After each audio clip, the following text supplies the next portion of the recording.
Kasama natin ngayong hapon mga kaaksyon si Miss LB Sedeño, ang coordinator ng Malasakit Center ng Ako Bicol Party List para sagutin ang ilang mga medikal na pangangailangan ng mga dumulog ngayong hapong ito. Eto mga kaaksyon, umpisahan na natin ang pagbibigay ng serbisyo publiko. Kasama natin ngayong hapon si Robilyn Cuagon. Ang kanyang hinaing ay ang natamo ng kanyang kinakasama na si Eddie Marhalino nang ito ay biglang saksakin sa mukha. Ang dahilan ng alitan daw nila sa kanilang kapitbahay ay nagmula lamang daw sa trapal at bubong ng kanilang bahay. Pwede niyo po bang maikwento sa amin ano itong nangyari sa iyong kinakasama? August 4 po yan, Madam. Linggo po, baga ng hapon, 3:30 po. Sa loob po kami ng bahay nun kasi kumakanta-kanta po baga kami. Yung asawa ko po, tapos yung papa niya nandun po sa likod. Mag-aayos po nung bakod niya. Supposed to be, Madam, itong bakod po sa po yun, sa bayaw niya po. Para itong trapal po, Madam, kasi na pumapasok na baga yun sa amin. Yung trapal na yun, sa amin man po talaga yun. Kaso napupunit na nga po baga siya kasi yung yero na trapal, yung yero na bakod nila na pumapasok na po sa may namin. Sa may hinuhugasan ko pa baga yun. Okay, inano lang po yun ng asawa ko para inusog lang tapos nilagyan ng pantusok para di na baga Madam. Ibig sabihin, etong trapal na ito ay sa inyo? Sa amin po yun. Tapos, sumobra ba yung trapal, pumasok sa bahay Na, nila? Madam, talaga. Ay, hindi man pumapasok sa bahay nila, kundi yung yero kaya nilang dati na bakod, umano na sa amin talaga. Kaya inusog lang ng asawa ko. Tapos nagsabi naman po yung asawa ko na, yaw, sabi niya, nandito ako mag-ayos ako ng bakod. Nandun naman si Papa, kaya maski yung Papa po ng asawa ko, saksi po sa nangyari. Yaw, ibig sabihin, ang sumaksak dito sa kinakasama mo ay bayaw. Opo. Ano yung ginamit na pangsaksak dito Yung sa... baga, Madam, yung kahoy na may bakal po sa dulo. Nagamit po sa pang map kasi nagtatrabaho po siya sa BRA. Yung map po, may bakal po yun sa dulo. Kumusta ngayon yung asawa mo? Malalaba yung tinamo na Opo, under saksak? observation po siya ngayon, Madam. Pero nakakausap mo? Opo. Nung linggo po, siniscan po siya, pang 2 CT scan po kasi nung Friday po, madaling araw, inaatake po siya ng sakit ng ulo niya. Sinitiscan po siya agad. Nakita po na may dugo na po yung utak niya. Saang parte ng katawan? Dito po, sa may bandang ibabaw ng kilay niya po. So, dyan yung tama ng saksak? Opo, dito po. Malaki ba? Malalim? Yung parang butas, Madam, talagang malalim siya kasi nagka-fracture nga yung bungo niya. Open wound kasi yung... Asan ka nung mga pangyayaring yon? Sa loob po ng bahay nila, Mama. Yung nakakita po, yung witness po talaga si Papa kasi nga nung kami sa barangay, sinabi nga niya yung mag-ama, nag-aayos daw nga ng bakod. Kaya talagang nag-aayos ng bakod yung asawa ko. Bukod sa away, patungkol dyan sa trapal, dyan sa bubong nyo, may dati na bang alitan itong... O dati na daw po talaga, Madam, may na talaga sila, family, parang family na talaga. Meron Sa na amin. talaga silang hindi pagkakaintindihan. Oo, tapos ngayon, di naman namin sila, Madam, iniintindi. Tapos ngayon lang yan, nung kinasuhan nga nila yung asawa din ng kapatid ng asawa ko. So yan yung bahay nyo, yan yung trapal. Opo, yan yung trapal, Madam. Yung yero na yan, Madam, yan yung pumapasok na sa amin. Yung trapal na yan, yan yung niligyan ng asawa ko ng... So nilagyan nyo ng Oo, pantukod, kasi umaano na nga kasi pumapasok sa na amin. yung Oo, ulan oo. sa inyo. So simpleng buhay lang, simple lang naman Oo, yung gusto Madam, nyong naghahanap mangyari. buhay lang po kami. Nagtitinda lang kami, Madam. Ngayon wala po kaming hanap buhay kasi ngayong asawa ko nasa ospital. Yung mga anak po akong nag-aaral. Kaya nahihirapan po ako kung saan po ako kukuha ng pang-araw-araw namin. Lalo na yung mga anak ko po, nag-aaral pa. Ano yung hanap buhay ni Mister? Parehas po kami, Madam. Vendor po kami sa Albay Park. Sa Albay Park, ano yung mga tinitinda ninyo? Palamig po, pansit dinuguan, pansit lumpia po. So doon kayo kumukuha ng Opo, ng kita, araw-araw. ng pang-araw-araw. Opo, sa totally, Madam, kahit yung panganay ko po, naiiyak siya kasi nga, maganda talaga yung flow ng buhay namin. Kasi nga araw-araw kami may kita, araw-araw na susustentuhan namin yung mga anak namin. Ngayon hindi na, simula po nung na-accidente po yung asawa ko, nasa ospital po siya. Kahit nga ngayon nga, hindi ko po halos na yung mga anak ko kasi hindi ko naaasikaso kasi nga nasa ospital ako, nagbabantay sa kanya. Ano yung pangalan nitong bayaw ng asawa mo? Oliver Lana po. Oliver Lana. Opo. Oo, nasaan siya ngayon? Malaya po siya, Madam. Halos nga, parang wala lang sa kanya yung ginawa niya. Kaya gusto ko po sana talaga bigyan ng hustisya po.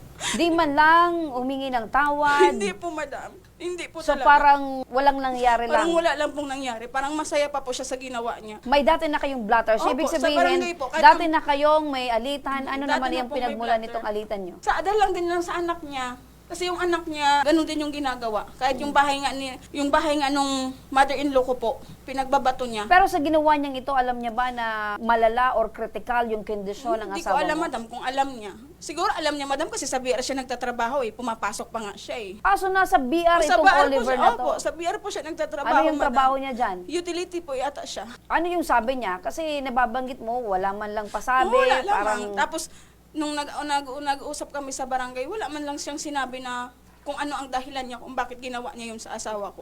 so nagharap-harap na kayo sa barangay? Nag-ano kasi kami, madam, kasi sabi nga ng pulis sa akin, hindi ko na kailangan dumaan sa barangay. Kasi yung barangay, gusto din mismo, dumaan kami sa barangay. Di syempre, bilang respeto ko din sa kanila, dumaan ako ng barangay. Dahil dyan, dahil wala man lang siyang paghingi ng Opo, kasi- dispensa, opo. ano yung plano mo sa Kaya kanya? sabi ko, di na ako makikipag-settle cap.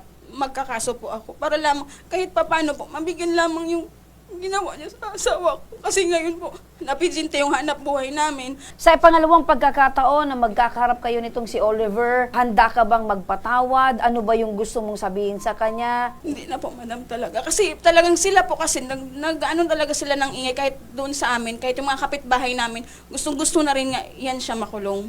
Yun ang napag-usapan nyo sa una, talagang sinabi mo na talagang magpa-file ka ng kaso Opo, laban kay sabi Oliver. ko, hindi na po ako Kumusta naman yung makikipag-settle. reaction niya? Sabi niya, okay lang. Sabi niya sa kay Kap, okay lang, Kap. Yun lang, sabi niya. Okay, so andito si Miss LB Sidenio. Napakinggan mo, Miss LB, itong si Mrs. Ano yung gusto mong nasabihin sa kanya? Nanay, Miss matanong LB? ko lang po, kasi kung sinasabi niyo na yung lalaki mismo, yung bilas mo nasa Opo. BRSMC, Opo, madam. sabi ano ako. yung item niya doon? Kasi pwede kong kausapin yung head niya. Opo, madam. Mas ano po ako. Kasi nung isang araw po doon, nakita daw po siya ng asawa ko. Pasilip-silip daw po doon. Kasi if ever man po, Utility daw po siya, madam. ganito kasi siya, ma'am, ha?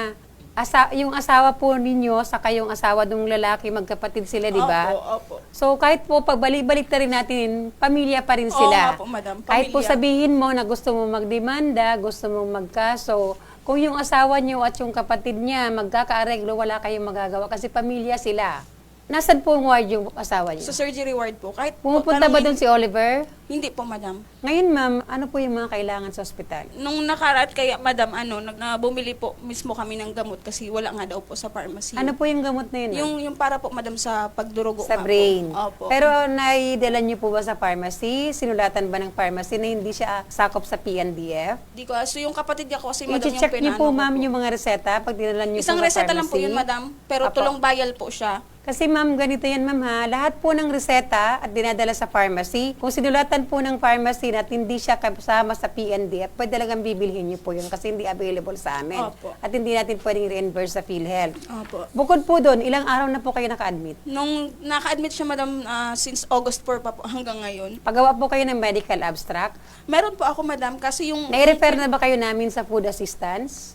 Parang hindi pa. Okay. Kausapin po natin yung social worker na in charge sa surgery ward para if ever na mag-qualified kayo doon sa food assistance ng DSWD, pabibigyan ko po kayo. Ayun, so wala na kayong alalahanin sa pang-araw-araw na pagkain sa loob ng hospital. Yes po. And so, then, Miss Remy, ano kung pa? yung kailangan niyo?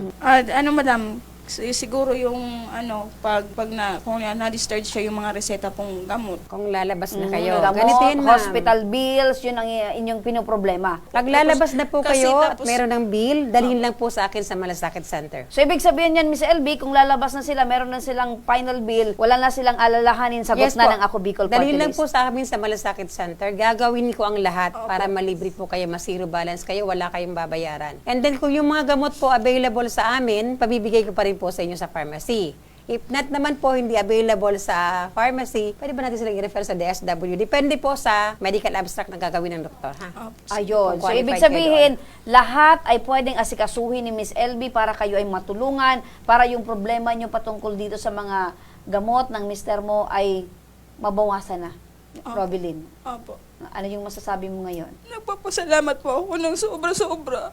Kasi hindi ko po ini-expect talaga na may taong tutulong po sa amin. Lalo sa kalagayan namin ngayon. So, Robilyn, yan yung problema mo patungkol sa medical. Eto naman, dahil ang gusto mong mangyari ay kasuhan itong Opo, madam. bayaw ng asawa mo, eto makinig ka, no? Patungkol naman dyan sa pangyayaring yan, hindi kasi biro yung ginawa sa yung kinakasama, Kaya itinawag na rin natin ito sa tanggapan ng Legazpi City Police Station at nakausap ng aming staff si Police Executive Master Sergeant Carlos Panya, ang Chief Investigator ng Legazpi City Police Station. Bukas, wag kang mag-alala Robilin, bukas din ang aming opisina para tulungan kayong maisampa ng formal itong inyong reklamo. Opo, madam, salamat po.